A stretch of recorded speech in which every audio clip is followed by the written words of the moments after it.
Orang yang pro Megawati itu begitu mendewakan Soekarno, seakan-akan Indonesia itu dimulai dari Bung Karno, sampai ada paham Soekarnoisme bahwa Indonesia itu seakan-akan dimulai dari Soekarno. Memang deklarator kemerdekaan Indonesia itu Soekarno, tapi umat Islam atau partai-partai Islam itu tidak kecil hati, karena embrio yang bernama Indonesia itu dari tahun 1908, sebelum ada partai nasionalis yang berani melawan kolonialisme Belanda, adalah partai-partai Islam. Sehingga kebangkitan Indonesia dimulai 1908, karena saat itu yang pertama mencetus ide melawan Belanda adalah kiai-kiai Islam, yaitu saat itu bikin serikat dagang Islam, terus lama-lama menjadi serikat Islam, terus lama-lama menjadi partai Islam. Dimulai dari angkatannya Hos Cokroaminoto, jenis Haji Umar Said Sinten Cokroman, itu disingkat jenis Hos Cokroaminoto. Jadi tidak bisa Indonesia itu meninggalkan partai Islam, karena dulu pertama pendiri era kepartaian niku malah partai-partai apa? Islam yang lahir di Solo, di Jogja. Bahkan sebelum ada negara yang bernama Indonesia, itu ada negara yang bernama Demak Bintoro, ada Demak Ngayogja napa Karto. Itu semua negeri napa? Islam. Ya paham? Sehingga secara kesejarahan kita tidak kalah sama tuanya Soekarnoisme atau partai PN. Dan sampai kan kita ini kan kayak dinabubukkan seakan-akan Indonesia itu dimulai dari Soekarno, sehingga nak wani Pak Karno itu koyo-koyo itu kita anti Indonesia. Ya kita tidak mungkin nggak menghormati Soekarno, beliau sebagai pahlawan besar kita hormati ya, tapi ya kebesaran Pak Karno demi bangsa Indonesia jangan kemudian direduksi, disederhanakan hanya melewati partai. Ya itu kan namanya pekerdilan. Tentu Pak Karno bikin negara ini ya untuk semua bangsa, bukan untuk PDIP saja, bukan untuk partai-partai marhainisme saja, juga bukan untuk partai-partai yang berfaham Soekarnoisme saja. Ya sama, tapi kita juga adil, sebagai kiai juga adil.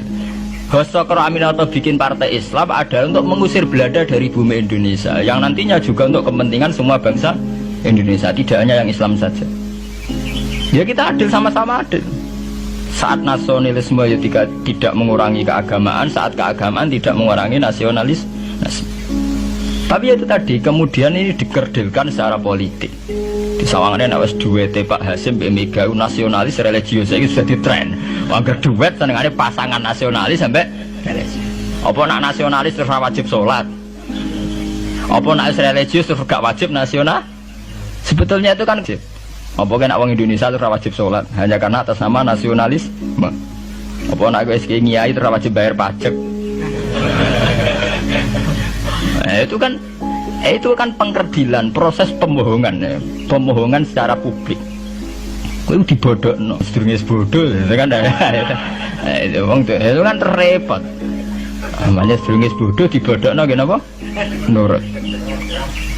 Makanya kalau seneng ya, kayak kemarin Hari Kebangkitan Nasional itu seneng kalau diungkap terus di TV bahwa kebangkitan Indonesia dimulai dari 1908.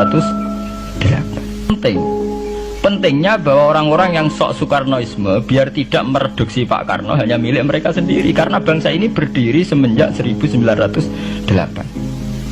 Dimulai dari gerakan Budi Utomo sampai Hos Cokroaminoto sampai macam-macam ya, serikat-serikat Islam.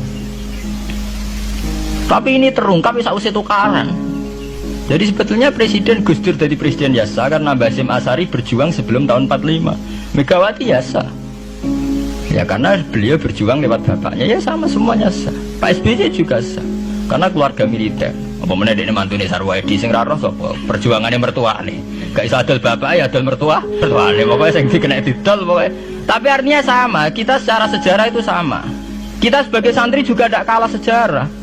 Karena berdirinya nasional udah lewat para kiai itu takono sejarawan manapun kayak profesor siapa di UI, siapa saja profesor sejarah bilang bahwa awal kebangkitan Indonesia itu dari partai-partai Islam.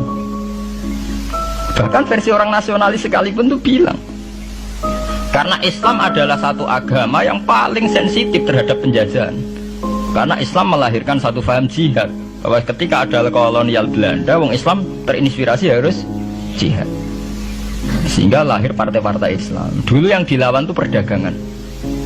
Ini kalau cerita sejarah, santri-santri sadar. Jadi santri salaf dengan model sekarang sing raro duit, raro dagang itu sebetulnya mengkhianati pendiri santri. Lho boten niku lho fair. Sing gak seneng dagang, gak seneng mergawe itu mengkhianati pendiri pesantren. Sama lihat sejarah, tahun 1908 itu namanya tidak SI, tidak Serikat Islam, tapi Serikat Dagang Islam. Karena para kiai adalah melawan dominasi Cina di Surakarta dan dominasi Belanda menguasai sentra-sentra perdagangan. Sehingga yang dilawan pertama adalah piye supaya kolonial gak menguasai aset-aset ekonomi. Sama takokno sejarah, cek versi kiai, cek versi buku, asal gak versi klenek. Itu pertama yang dilawan para ulama adalah penguasaan aset ekonomi oleh Cina dan Belanda, sehingga mereka bikin serikat dagang.